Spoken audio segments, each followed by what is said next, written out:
সুযোগ দিয়েছেন যে তুমি অসুস্থতার কারণে মসজিদে আসতে পারতেছো না, ঘরে পড়ো। কোন ব্যক্তি অসুস্থতার কারণে দাঁড়ায় নামাজ পড়তে পারতেছে না, তাহলে শরীয়ত তাকে ছাড় দিয়েছে, দাঁড়াইতে পারতেছো না, বসে বসে কি করো, নামাজ আদায় করো। কোন ব্যক্তি তার অবস্থায় এমন এত বেশি অসুস্থ, সে বসতেও পারতেছে না, তাহলে তার জন্য শরীয়ত আরো ছাড় দিছে যে তুমি শুয়ে শুয়ে ইশারায় কি করো, নামাজ আদায় করো। রমজানের রোজা আল্লাহ তাআলা ফরজ করেছেন, কিন্তু সেটার বিভিন্ন অপশন রেখেছেন। তুমি অসুস্থ আছো, সফরে আছো, অথবা তোমার গর্ভে বাচ্চা আছে, তুমি রোজা রাখলে সারাদিন বাচ্চার ক্ষতি হয়ে যাবে, অথবা বাচ্চার দুধ খায়, সারাদিন যদি তুমি রোজা রাখো তাহলে এই বাচ্চা দুধে কষ্ট পেয়ে অসুস্থ হয়ে পড়বে, খানায় কষ্ট পেয়ে অসুস্থ হয়ে পড়বে, তাহলে তুমি রোজা এখন রাখার দরকার নেই। যখন সুস্থ হবে, যখন পেটে বাচ্চা থাকবে না, যখন বাচ্চা দুধ খাবে না, তখন সময় সুযোগ করে কি রাখবে, রোজা রাখবে। তাহলে আল্লাহ তাআলা কি করে দিয়েছেন, সহজ করে দিয়েছেন। এরকম প্রত্যেকটা বিধান। যাকাত আল্লাহ তাআলা প্রত্যেকের উপর ফরজ করেন নাই, বলকে যারা যারা অর্থশালী, যাদের কাছে টাকা আছে তাদের উপর ফরজ করেছেন। আবার তাও এমন একটা নেশাব নির্ধারণ করে দিয়েছে, 1 বছর যাবত এই পরিমাণ টাকার মালিক থাকলে পরে তার জন্য যাকাত। এরকম না যে আমি আজকেই 1 লক্ষ টাকার মালিক হলাম, কালকেই আমাকে যাকাত দিতে হবে।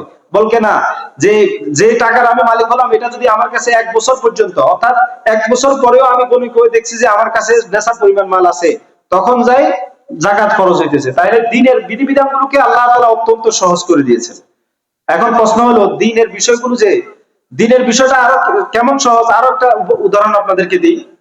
দুনিয়াতে আমরা দুনিয়ার যত কাজকর্ম করি, মনে করেন কোনো ব্যক্তি কোনো ব্যবসা বাণিজ্য করবে, তো যদি ব্যবসা বাণিজ্য করে, তাহলে সে ব্যবসার জন্য যখন নিয়ত করে, তখন কিন্তু সাথে সাথে লাভ হওয়া শুরু হয় না। কি বলেন? আপনাদের এলাকার কেউ যদি নিয়ত করলো যে আমি শুভাগাজারি বাজারে ব্যবসা করব, সাথে সাথে কি লাভ শুরু হয়ে যাবে? বলকে তাকে কি করতে হবে, বাজারে যে দোকান নিতে হবে, পুঁজি খাটাতে হবে। এখন সে যে দোকানে যাবে, দোকান নিবে, পুঁজি খাটাবে, সাথে সাথে পুঁজি যখন লাগালো, দোকান নিল, সাথে সাথে কি তার লাভ শুরু হয়ে যাবে? দোকানে সে বসলো, সাথে সাথে কি সে তার লাভ শুরু হয়ে যাবে? অথবা যে সে ব্যবসাটা করতেছে, এই ব্যবসাটা সে করা শুরু করার 1-2 মাসের মাথায় কি সে তার লাভ দেখতে পাবে? এটা হলো দুনিয়ার কাজ। বলকে একটা লম্বা সময় যাওয়ার পর তখন যায় তার ধীরে ধীরে তার পকেটে কিছু টাকা ঢুকবে, প্রথমে তার পুঁজি উঠবে, পুঁজিগুলো ওঠার পর ধীরে ধীরে তার পকেটে লাভের টাকা আসবে। কিন্তু আখিরাতের বিষয়গুলো, দিনের বিষয়গুলো, ধর্মীয় বিষয়গুলো ব্যতিক্রম। একজন মানুষ 5 ওয়াক্ত নামাজ পড়ার নিয়ত করলো, এই নিয়তের কারণেই আল্লাহ তাআলা তাকে সওয়াব দেওয়া শুরু করলেন। এখনো সে কিন্তু নামাজ পড়ে নাই, এই নিয়তে ঘর থেকে বের হলো, প্রতি কদমে কদমে আল্লাহ তাআলা একটা নেকি দিতেছেন, প্রতি কদমে কদমে আল্লাহ তাআলা তার একটা গুনাহকে কি করতেছেন, মাফ করতেছেন। নামাজের নিয়তে যখন সে বিসমিল্লাহ বলে উযু শুরু করলো, উযুর অঙ্গগুলো ধোয়ার সাথে সাথে তার শরীর থেকে গুনাহগুলো ঝরে যাচ্ছে। এভাবে যখন উযু শেষ হয়ে গেল, সে একদম গুনাহ মুক্ত হয়ে গেল।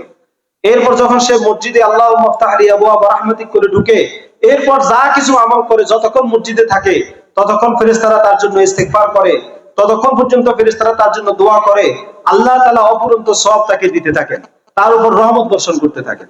তাহলে দেখেন যে দ্বীনি কাজ, এটা নিয়তের সাথে সাথে এটা থেকে বেনিফিট, এটা থেকে লাভ।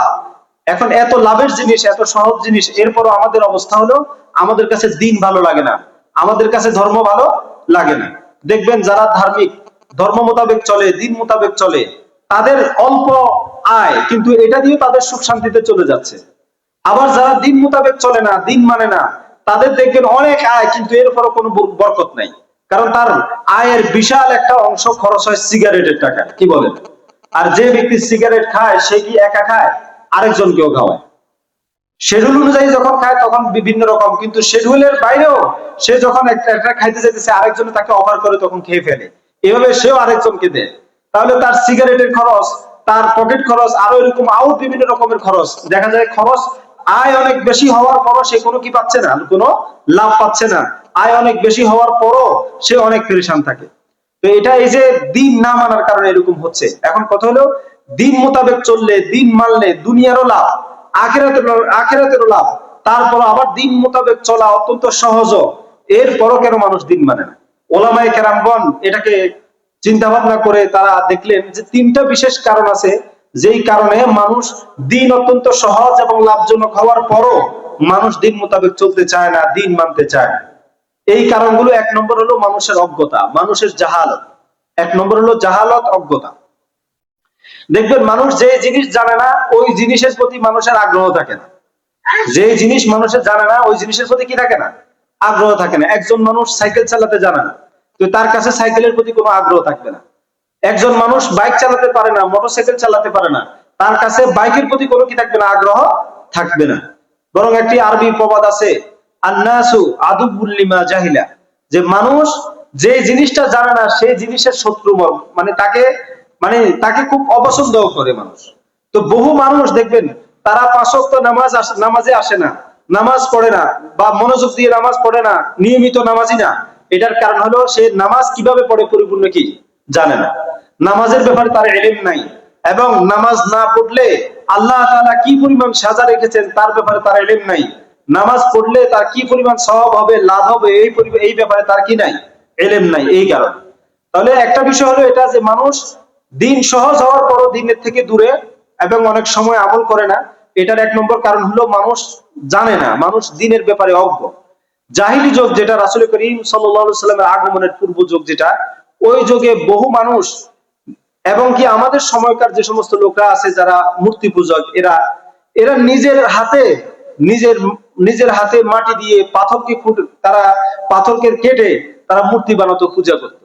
কারণ তাদের ভিতরে অজ্ঞতা ছিল, এগুলো যে কিছু করতে পারে না, এগুলা যে কিছু দিতে পারে না, এগুলো যে কোনো আওয়াজ, কারো দোয়া শুনে না এবং কারো প্রয়োজন পূরণ করতে পারে না, এই হিতাহিত জ্ঞানটাই তাদের ছিল না।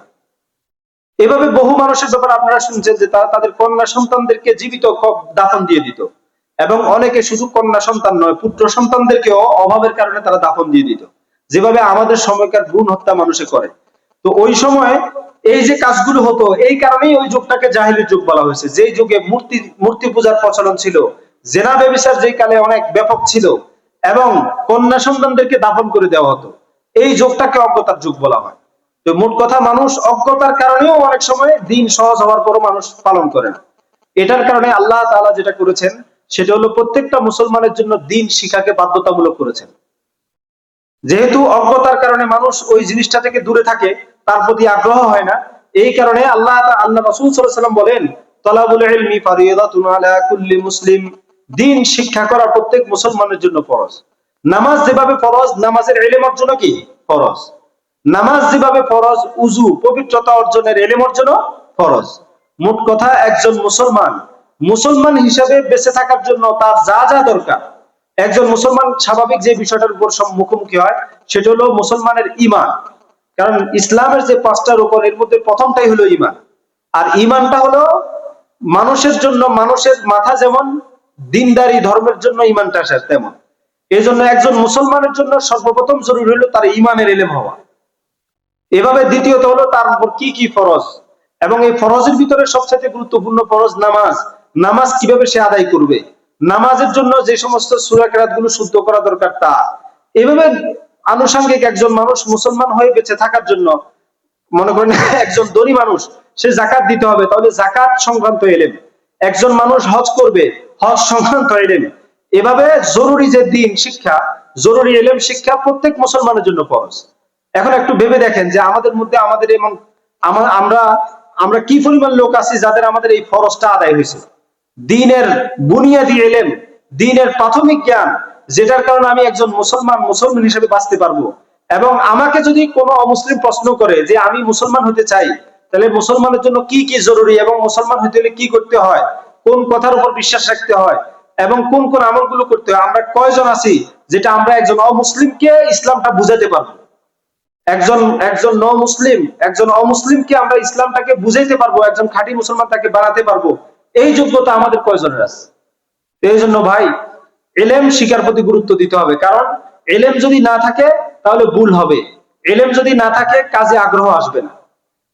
আর এই কারণে রাসূল করিম সাল্লাল্লাহু আলাইহি ওয়াসাল্লাম শুধু ইলম তলব করা ফরজ এই কথা বলেন নাই, বলকে তার সাথে সাথে মানুষ যাতে ইলম শিখে, এটার জন্য গুরুত্ব বোঝানোর জন্য আল্লাহ রাসূল সাল্লাল্লাহু আলাইহি ওয়াসাল্লাম ইলমের ফজিলত বর্ণনা করেছেন। আল্লাহ রাসূল সাল্লাল্লাহু আলাইহি ওয়াসাল্লাম বলেন যে কোনো মানুষ যখন ইলম শিক্ষার জন্য কোনো একটা পথ অবলম্বন করে, ইলম শিখার একটা মাধ্যম হলো মক্তবে যাওয়া, মক্তব থেকে আমি ইলম শিখলাম। আরেকটা মাধ্যম হলো আমি কোনো মাদ্রাসায় ভর্তি হলাম, মাদ্রাসা থেকে ইলম শিখলাম। আবার আরেকটা মাধ্যম হলো আমি তাবলীগে গেলাম, সেখান থেকে আমি ইলম শিখলাম। অথবা কোনো আলেমের শরণাপন্ন হলাম, তার সোহবতে গেলাম, সেখান থেকে আমি ইলম শিখলাম। যে কোনো মাধ্যমে হোক আমাকে ইলম জরুরি ইলম আমাকে শিখতেই হবে। এখন আল্লাহ রাসূল সাল্লাল্লাহু আলাইহি ওয়াসাল্লাম বলতেছেন, যেই ব্যক্তি